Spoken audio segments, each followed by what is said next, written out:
Welcome to Sleepless Readings. Tonight we'll be reading a tale called True Gentlemen Drink Their Scotch at Room Temperature. My ears rang slightly from the lively chatter as I slid a $10 bill and my now empty glass across the bar. Another, please, I muttered. No ice.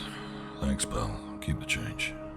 I rubbed my hand lightly over the grizzled 5 o'clock shadow coloring my cheeks and chin, and grimaced as the jukebox started blaring another song about jilted lovers and pickup trucks.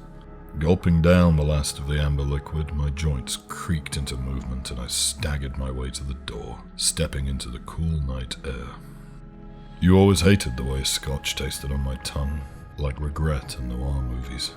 You'd laugh as you pushed me away. I scowled, fighting the memory of your disappointed smile, and fumbled in my coat pocket until I found my keys.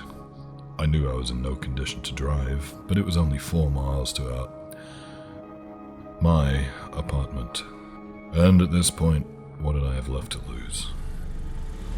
I'd gone less than 3 blocks when I remembered the half-empty bottle stashed under the passenger seat. Gripping the steering wheel in my left hand, I leaned over and groped blindly until my fingertips grazed its neck and tried to tug it loose.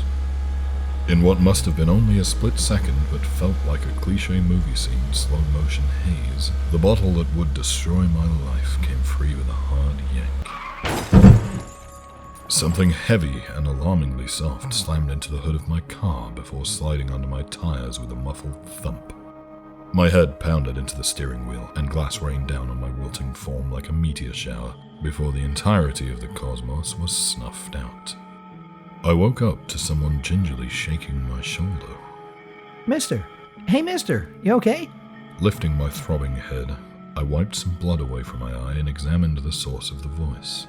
There was a girl, no more than 16, a tiny waif with cornflower blue eyes peering hesitantly out from behind messy strawberry blonde bangs. She laughed uncomfortably. You sure killed the fuck out of that deer, mister. Your truck's pretty messed up, too. Are you alright? Your head's bleeding awfully bad. I climbed shakily out, legs wobbling under me as I thought briefly to myself how the deer I'd apparently killed must have tottered around like this as a fawn, before my knees gave out and I collapsed back into unconsciousness. 2 days later, I was at home with 19 stitches above my eyebrow and another 13 crossing my jaw. A crumpled mockery of what used to be a truck rotting away in my front yard, and one of the worst cravings for booze I'd ever known. As I glowered at the photos of a couple in happier times taunting me from the coffee table, I knew it wasn't merely a craving anymore. It was a need, gnawing at me with more bites than the pain of my injuries. I threw on my coat and shoes and prepared to walk to the nearest gas station. Whoa! The girl cried out, disheveled bangs puffing off her face briefly as she stood up quickly, startled by the door opening. Hey, mister! You're okay! Gosh, I was real worried, you know. I mean, with you passing out like that, and you wouldn't wake up. Gee, I sure am sorry about your truck. I guess the deer killed it, too, huh? That's the only way I could find your house. I've been looking all over for you to make sure you're alright. I must have walked over 10 miles going every direction trying to find you. She stopped talking suddenly, leaning closer to study my sullen expression. You sure you're okay? Got a bunch of stitches. I'm fine, I grumbled. What are you doing here? Gosh, I just wanted to check on you. Maybe that crash affected your hearing, too. Well, like I said, I'm fine. Seeing her face fall made me soften my tone slightly. How long were you waiting out here for, anyway? Looking almost embarrassed, she murmured. Couple hours, I guess. I knocked, but you didn't answer, so I decided to wait. I don't know, mister. I just felt like I needed to see you again. Where are you heading? Can I come too, please? Despite my loud sigh, I was relieved to have some company other than my own thoughts, and we set off towards the store. After that, it became routine. Every day I sank further into the writhing tendrils of depression grasping me, retreating more into my self-imposed ostracism from the world. Every day I left to drink away my unemployment money by seeking solace in another bottle, and would find Natalie, or Nat as she preferred to be called, waiting on my doorstep. Some days, my teasing that her name was actually Nat because she was always incessantly buzzing around me was warm and light-hearted. Most days it wasn't. She stuck around anyway, and despite my best efforts to the contrary, an odd friendship formed. Nat said her parents were both in jail, and she'd been living with an elderly senile aunt who had no idea where she was half the time, much less whether or not she was attending school.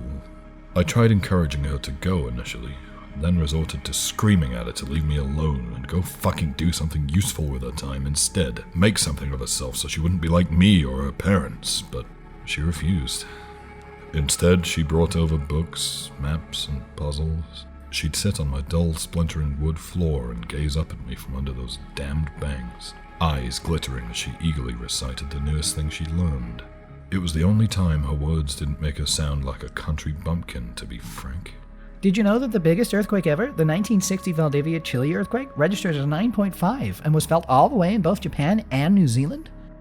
Did you know that over 1,800,000 people were used in Jonas Salk's initial polio vaccine trials before they even knew if it would work? Between bursts of Jeopardy-like facts, she'd often ask me questions, ranging from the broad but bizarre. What's the earliest memory you have where you're aware you were forming a memory? How many memories do you think you've forgotten? To the pointlessly philosophical. Do you think trees feel pain? While I tried to drown out her chatter, one drink at a time. This went on for weeks, until one day her demeanor changed. She wasn't her normal bubbly self, and barely spoke, though she kept looking up at me from under those fucking bangs while reading. What? I finally snapped. What? Why do you keep staring at me? Why are you acting like a puppy who got smacked with a newspaper? I'm sorry. I wasn't trying to... She stammered quietly before sighing and starting again. David? She asked nervously. Do you believe in heaven? Or an afterlife? Nope. Not since the day my dad hit me in the face with a wrench so hard it shattered 3 of my teeth, and my mum told me that sometimes things happen that we don't understand, but that I must have needed to learn a lesson. I figure if there is some divine being out there. I rolled my eyes deeply as I took another drink. They're a prick. Nat's eyes met mine briefly, filled with what looked like regret and pity, and then darted away. So what do you think happens after we die? With a sharp breath in, I belted, off-key. The worms crawl in, the worms crawl out, the worms play pinochle on your snout. Stop, just stop, she cried, clenching and unclenching her pale hands into fists. I couldn't help but think of the time I saw a butterfly with a torn wing trying to fly, flapping earnestly and gracelessly with all its might before collapsing on the ground. I know you like to be mean to me, and that's okay. Well, it's not okay, but I know that's just how you are, and I try to be understanding of that, but this is important. I need you to know something. Trying and failing to smooth her hair into place, she looked up at me. What do you think happened to the deer you hit that night? What? I don't know. I assumed someone came and moved the body, or something ate it while I was in a hospital. What does that have to do with anything? Where is all this coming from? Biting her lips softly, she shook her head slowly. What if I told you there wasn't a deer? I stood up rapidly, then stayed still for a moment. My head was throbbing. Too much booze, not enough water or food. I don't know what the hell you're talking about, but you sound like a goddamn lunatic. You should go. Get your shit. Natalie stubbornly continued to sit on the floor. There was no deer. I have nowhere to go. Where do you think I came from anyway? How do you think I'm able to hang out with you every day with no one ever coming to look for me? Seeing my expression rapidly spiraling between confusion and anger, she began to talk faster. Think about it, David. Don't you think someone would have wondered why I'm never in school? Or for that matter, why there's a teenage girl hanging out with a man twice their age every day? My head was swimming and I felt nauseous, but a realization suddenly broke through the fog. Why are you talking so differently, Natalie? A faint, sad smile crossed her face. Listen to me, please, Dave. Please, I'm not crazy or stupid. Please. I sank back onto the couch. That night, you were so drunk and so bitter towards the universe. You weren't paying attention to anything but trying to get more alcohol down your throat as quickly as you could, to black out into oblivion again. She inhaled and continued, voice trembling. There is no oblivion. We don't rot. We become something greater than you could ever imagine. You did hit something that night, but it wasn't a deer. I was out for a walk, trying to get away from my house and watching my aunt slowly morph into a shambling shadow of who she used to be. I saw your truck coming, speeding way too fast and swerving.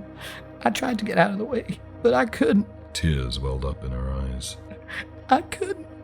No, I groaned, burying my face in my palms. What are you talking about? You were fine. You were talking to me, and you told me about the deer. A thought struck me, and I clung to it with the desperation of a drowning man. No, if I hit you, I'd be in jail. You're fucking losing your mind like your aunts, that's all. This is some sort of delusional episode. Like a dam breaking, tears cascaded down her cheeks. There was no one to arrest. By the time the police got there, you were gone. Stop. Please stop. Why are you doing this?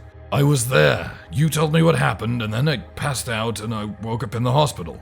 And then you started coming by all the time. All the goddamn time. Why are you here all the time, Nat? I don't understand any of this. Scooting closer to me, she pulled my hand into hers. You killed us both that night. It's okay. I know you didn't mean to. I forgave you the moment it happened. But I've been trying so hard to help you. To make you look at the universe differently. To accept what I knew as soon as it happened. That there's something better. Something more. Somewhere where you don't have to drink every day. Where every memory isn't filled with poison and pain. You just have to be open to it. I began weeping openly, heaving with sobs in the unabashed fashion reserved solely for toddlers and those beyond caring what others thought of them. No. I searched my memories in a panic, trying to recall talking to anyone else recently while buying liquor, or going to the store. Wait, when was the last time I even went to the store? Or ate? I'd gotten so used to barely eating after Lizzie left that it had been ages since I felt hungry. I tried frantically to think back to my time in the hospital, to any concrete interactions with anyone there. Nothing. No, Natalie. You're the only person in my life who ever believed in me, who didn't think I was a complete piece of shit. I'm so sorry. I'm so sorry. I shouldn't have been so mean to you. You were the only friend I had. Please don't leave me. I didn't mean to hurt you. I blubbered. Smiling up at me, she laughed softly. I'm not leaving you, silly. But it's time for us both to go. She stood up, blew her bangs off her forehead one last time, and held out her hand to me again. Ready? Rising once more to shaky legs, I smiled nervously back. Ready.